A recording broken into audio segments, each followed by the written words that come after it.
This little triangle is getting ready to change your life. This is a whole new way of thinking about making choices during the week and the weekends that are going to bring you back into equilibrium. First of all, one of the pieces of this is to consider your time. Do you have enough time reserves to follow through with your commitments, to do what you most value, like spending time with the kids? If you say yes to volunteering, does it leave you time to rest? Does it leave you time to have fun on the weekends? That's just some examples of time. Money.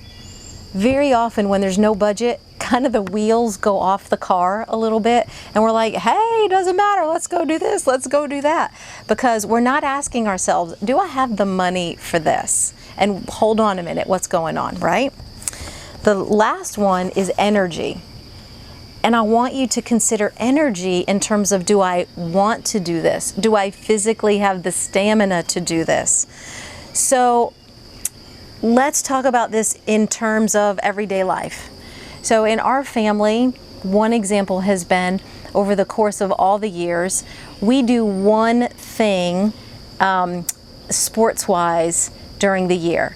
Okay, so it's not going to be something sports, something church, something Boy Scouts, something this, it's not going to be all that. It's going to be one sports thing. And very often, I have been so glad we've had this rule. You know why? Because during something like soccer, there would be a time where the coach would say, hey, we're going to have 2 practices a week plus a game.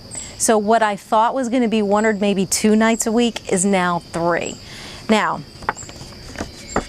because we kind of committed to that kind of time that we're only going to do one thing, even though that time took up 3 nights a week, that's okay.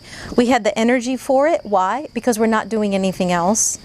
And we also had the finances for it. So yes to cleats, yes to the uniform, yes to whatever else was needed, because we weren't strapped trying to move ourselves thin in some other ways.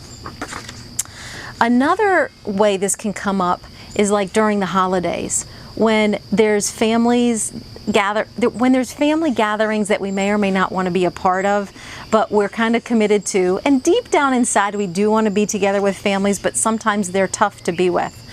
So let's say that I have a boyfriend who doesn't want to spend time with my family. This is all hypothetical.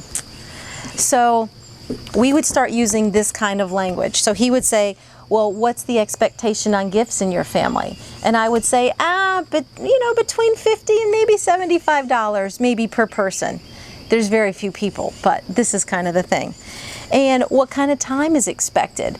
Well, I would love to spend the entire day on Christmas with my family. And he may say, hey, do you mind that if we only spend like 5 hours? And if I go for 5 hours, I will be the happiest camper. I will be all in. I will not complain once. But that's kind of my capacity. Why? Because that's the energy I have for this. Maybe somebody in my family drains him, let's just say.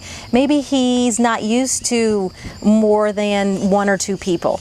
Maybe he's an introvert. He doesn't know how to be around a lot of people for a lot of times. So these are all great points that now we are able to use to discuss how can we make a great decision for us in this one situation.